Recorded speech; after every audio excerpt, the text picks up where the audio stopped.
Comme Allison disait, plus aucune chance de faire confiance à son instinct. Car chez les Argent, on faisait confiance à l'instinct pour pouvoir savoir qui on devait traquer, qui on devait tuer. Chez les Argent, on faisait confiance à l'instinct pour pouvoir savoir qui il fallait traquer, qui il fallait tuer, qui étaient les ennemis et qui n'en étaient pas. Ici, lors de ce phénomène, plus aucune chance de faire confiance à l'instinct. Plus aucune chance de faire confiance à son instinct, car si ça se trouve, l'instinct trompe. Si ça se trouve, l'instinct trompe, plus aucune chance de faire confiance à son instinct. Car si un animal fait confiance à son instinct sauvage pour pouvoir traquer sa proie, et qu'il traque une proie beaucoup plus grande que lui, beaucoup plus forte, beaucoup plus rusée et beaucoup plus perfide, il peut s'avérer qu'il se jette. Il peut s'avérer que parfois, si l'instinct nous trompe, que l'on traque une proie qu'on peut considérer comme étant moins forte, mais qu'on l'attaque et qu'on se retrouve face à une proie plus forte, plus rusée, plus perfide, plus intelligente, plus sournoise, il s'avère que peut-être l'instinct nous a trompés et qu'à cause de cette force surnaturelle, faire confiance à son instinct peut paraître parfois perturbant, voire même mortel ou fatal, car on peut s'avérer se jeter dans la gueule du loup. On peut s'avérer parfois se retrouver à se jeter dans la gueule du loup lorsqu'autour de ce phénomène, on fait confiance à son instinct. Allison avait dit à Théo, avait dit à Liam, avait dit à Derek, avait dit à Malia, plus aucune chance que vous fassiez confiance à votre instinct. Si ça se trouve, vous vous jeteriez tout seul dans la gueule du loup.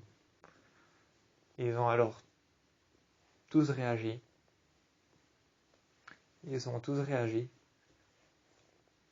disant à Allison que ce n'était pas grave, que s'il se jetait dans la gueule du loup, un combat s'engagerait. Mais si seulement la personne, ou la chose, ou même l'animal, ou les animaux qu'ils allaient combattre étaient plus forts, plus rusés, plus perfides, plus sournois. Qu'allait-il se passer si Allison ne pouvait les combattre avec eux, ne pouvait tirer, ne pouvait cibler, ne pouvait lancer son arc à flèche, ou ne pouvait tirer sur la corde, ou même lancer sa flèche à main nue, si elle ne pouvait viser et faire confiance à son instinct pour pouvoir trouver la bonne cible, pour pouvoir trouver le bon angle, la bonne cible, le bon endroit où viser pour pouvoir tirer sur les prédateurs, ou sur les proies. Si elle ne pouvait trouver le bon angle, si elle ne pourrait réfléchir ou faire confiance à son instinct, comment allait-elle faire pour pouvoir les sauver s'ils n'avaient pas l'intention de ne pas faire confiance à leur instinct, mais de toujours le garder près d'eux, en cas de souci urgent ou en cas de problème? Lorsque cette force surnaturelle, au plus haut du point culminant, a commencé à s'approcher, nous ne le savions pas, mais nous étions au 2e stade. Théo a commencé à plus souvent, mais de plus en plus souvent. De plus en plus souvent, Théo a commencé à se transformer en loup. On pouvait voir que lorsqu'il était en loup, il ne faisait pas que nous suivre. Parfois, il se jetait sur Liam, parfois il se jetait sur Malia. Lorsqu'il se jetait sur Liam, on pensait souvent que c'était pour rigoler, pour jouer, ou pour le taquiner. Car seulement ce n'était pas ça. Lorsqu'il s'est jeté un soir, où nous étions partis, durant la nuit, pendant la disparition du phénomène du 2e stade du vortex, nous étions partis pendant la nuit. Théo a donc surgi de nulle part, métamorphosé en loup. Ses yeux jaunes brillants se sont jetés sur la gueule de Malia. Il l'a donc confrontée en duel, l'a menacée, lui a grogné dessus, et s'est acharné sur ses jambes. Malia est rentrée avec une ouverture dans la cuisse. Lorsqu'elle s'est remétamorphosée en elle-même, elle avait une ouverture dans la cuisse. Elle saignait à partir de l'entrejambe. Elle était éraflée à partir du bras, et elle avait une coupure dans l'avant-bras. Seulement, Théo, lui, j'ai dû l'enchaîner, avait dit Allison. Elle avait dû l'enchaîner, elle avait dû lui mettre une chaîne autour du cou. C'était difficile de le maintenir, car l'influence devenait de plus en plus forte. Durant la nuit, l'influence était passée au niveau 3. Il ne pouvait plus comprendre ses amis. Il ne pouvait plus les comprendre, plus savoir ce qu'ils voulaient. Il ne pouvait plus savoir ce qu'ils voulaient, plus les comprendre. Il fonctionnait différemment de eux. Lui fonctionnait différemment de ce que lui disait ou de ce que eux disaient. Il ne les comprenait plus, il ne les entendait plus, ne les entendait plus parler. Il était comme devenu sourd à tout ordre qui avait été donné, à tout ordre qui avait été donné, toute objection qui avait été faite. Il était comme devenu sourd lorsque ça avait été fait. Un ordre, une objection, quelque chose qui avait été donné de manière briève et sûre pour pouvoir se protéger. Pour lui, tout ordre donné était totalement abject, totalement imbu de sens, totalement abject. Pour lui, chaque ordre donné n'avait aucun sens. C'est alors que cela passa au niveau 4, peu de temps après, mais toujours au niveau 3, il s'était retourné contre lui-même. On avait dû lui enchaîner les bras, les jambes, les mains, les poignets. Il avait essayé à maintes et maintes reprises. Théo avait essayé lorsqu'on lui avait accroché les mains, les jambes, les poignets, les chevilles. Lorsqu'on lui avait accroché les poignets, les chevilles, les mains et les jambes, qu'on l'avait mise dans une cage. Il avait essayé à maintes et maintes reprises, de se métamorphoser en loup, espérant que lorsqu'il se métamorphosait en loup, ses pattes seraient peut-être moins étroites et il pourrait se libérer des chaînes. Seulement non. Les chaînes avaient un mécanisme de rétrécissement lorsque le poignet était plus petit, que l'on mettait la chaîne autour. Cela reprenait la même taille que pour serrer quelqu'un à une chaîne. Ça rétrécissait. Donc il savait s'évader s'il n'y avait pas ce moyen-là, ce système-là. Il savait s'évader s'il n'y avait pas ce système de rétrécissement. Seulement en se métamorphosant en loup, il ne faisait qu'épuiser ses batteries. Il ne faisait que s'épuiser lui-même. Il ne faisait qu'épuiser ses batteries. Il se métamorphosait en loup encore et encore. Seulement les chaînes rétrécissaient toujours plus. Lorsqu'il était un humain, elles se réagrandissaient, elles se resserraient, elles se refermaient. Lorsqu'il se métamorphosait, elles rétrécissaient, elles se resserraient et elles se refermaient. Il ne faisait que s'épuiser lui-même. Pendant longtemps, on l'a entendu crier, on l'a entendu hurler, on l'a entendu dire abondamment qu'il fallait le sortir de là immédiatement, que dehors c'était dangereux. Mais une fois rentré à l'intérieur, il ne pouvait s'empêcher de se transformer en loup, menaçant les autres. Menaçant les autres, c'est alors qu'on lui a mis un miroir devant lui pour lui faire reprendre conscience. Mauvaise idée, avait dit Allison. Mais les autres lui ont dit que lui faire reprendre conscience, la seule manière était de lui montrer qui il était vraiment. Lui montrer qui il était vraiment serait simplement une forme de psychose, s'acharnant contre lui-même, contre son reflet. Croyant que son reflet était une menace, il s'est acharné contre lui-même. On a retiré le miroir. On l'a donc enfermé dans une salle noire où il ne pouvait voir, où il ne pouvait entendre. Insonorisé, cette salle noire, où il ne pouvait voir, où il ne pouvait entendre. Il était enchaîné au mur. À ce moment-là, il s'est calmé. Mais on est passé à la phase la plus difficile. La phase 4. La phase qui nous plonge dans une psychose, où l'on ne comprend plus qui on est, où l'on ne sait plus qui sont les autres. Cette phase qui nous fait oublier qui on était. On en était arrivé là. Dehors, les animaux s'acharnaient. On voyait de plus en plus d'oiseaux qui s'écrasaient contre les vitres. Volontairement, on avait vu un aigle qui s'était encastré dans la vitre. Ces aigles qui volaient, ces rapaces qui volaient, s'encastraient dans la vitre de plus en plus souvent, ils s'encastraient dans la vitre. On pouvait voir leurs ailes qui essayaient de battre. mais seulement elles étaient coincées entre deux vitres. Elles étaient coincées entre deux vitres, leurs ailes qui essayaient pertinemment de battre étaient coincées entre deux vitres. Lorsque l'aile allait vers le haut et descendait vers le bas, on pouvait voir des lacérations qui se faisaient dans la chair de l'aigle. L'aigle était coincé pertinemment, il hurlait.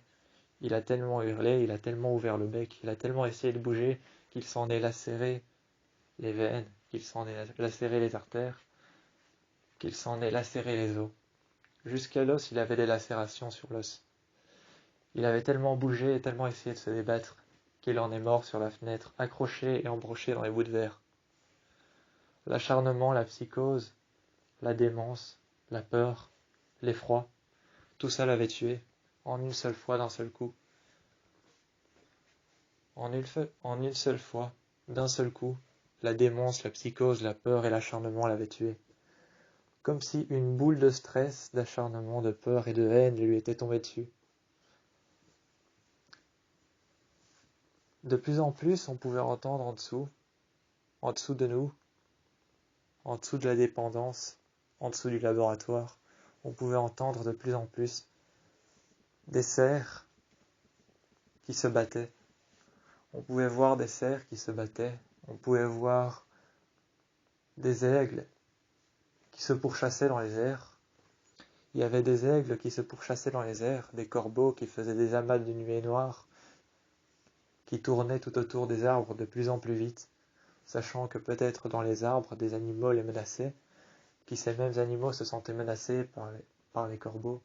Ces nuées noires qui tournaient de plus en plus vite, ces corbeaux qui se pourchassaient, qui finalement atterrissaient dans nos vitres, qui étaient tout le temps réparées, nos vitres qui étaient réparées, mais qui finalement se cassaient à nouveau, dans lesquelles des corbeaux venaient s'encastrer, se tuer par la peur, la haine, la démence et la psychose.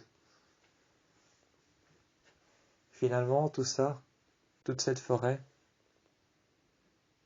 n'est devenue plus qu'un amas de... Cette forêt n'est devenue plus qu'un amas de cendres, de psychose, de peur, de haine. C'était une forêt qui était jonchée d'animaux calmes et humbles qui embellissaient la forêt. Ces animaux calmes et humbles, ces poissons, la faune et la flore qui embellissaient la forêt, étaient finalement plongés dans la démence, dans la peur, dans la colère, dans le stress. Ils étaient plongés dans la démence, dans le stress, dans la peur, dans l'angoisse, dans la psychose, la démence, la paranoïa. Tout ça, les animaux étaient plongés dedans, ne savaient plus en sortir. Ils ne savaient plus en sortir, tel un papillon qui avait une espérance de vie de 2 jours. Tel un papillon qui avait une espérance de vie de 2 jours, on pouvait voir la forêt qui était en train de littéralement s'éteindre. Animaux après animaux, faune après flore, on pouvait voir la forêt qui était littéralement en train de s'éteindre. La seule remarque qu'a fait Allison, c'est que dans des forêts pareilles, à Beacon Hills, on n'a pas besoin, mais vraiment pas besoin, de feu pour détruire une forêt.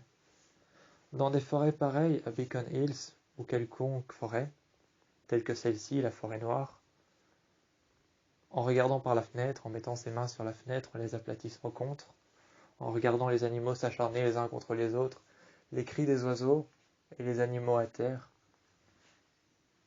qui s'acharnaient les uns contre les autres. En regardant tout ça, Allison, la seule remarque qu'elle a fait, en mettant sa main contre la vitre, c'est on n'a pas besoin de feu pour détruire une forêt. C'est la seule remarque qu'elle a dite. Après ça, tous les animaux ont commencé à s'acharner les uns contre les autres. On a commencé à essayer de trouver un moyen de pouvoir sortir sans l'influence de cette force paranormale. Cette force paranormale et surnaturelle venue de l'espace, car elle était stellaire, mais elle touchait la Terre, elle avait un impact avec nous, avec la race humaine. Il fallait trouver un moyen maintenant de comment sortir sans avoir un impact avec cette force stellaire, ce vortex des 5, le pentagone des 7, il fallait trouver un impact maintenant pour pouvoir faire ressurgir cette force vers l'endroit d'où elle est venue. Il fallait la faire réfléchir. Il fallait faire réfléchir cette force pour qu'elle puisse ricocher sur nous comme un ricochet sur l'eau. Pour qu'elle puisse ricocher sur nous et ne pas avoir d'impact sur notre personne, il fallait trouver une sorte de combinaison, quelque chose qui pourrait nous immuniser contre cette force surnaturelle. Seulement faire en sorte que cette force surnaturelle ne nous atteigne pas et ne fasse qu'un ricochet, comme un ricochet sur l'eau, finisse par rebondir de là où elle est venue. Il fallait trouver un moyen de faire en sorte qu'elle puisse ricocher sur nous comme un ricochet sur l'eau, qui arrivait tout au bord de la rive et qui finissait par couler plus loin. Il fallait trouver un moyen que ça ait le même impact, sauf que ça ne finirait pas par couler. Il fallait trouver un moyen. Il fallait trouver le moyen que ça ait le même impact, mais que ça ne finisse pas par couler comme un caillou dans l'eau. Il fallait trouver un moyen que ça ait une réfraction et que ça revienne à l'endroit d'où c'est venu. Que ça n'ait pas d'impact sur nous. On a essayé de chercher comment faire des combinaisons. On a essayé de sortir avec des combinaisons.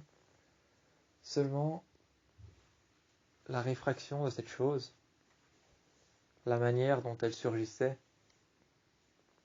l'endroit stellaire, le quatrième vortex, la manière dont il surgissait de dehors, avait un impact autant à l'intérieur qu'à l'extérieur.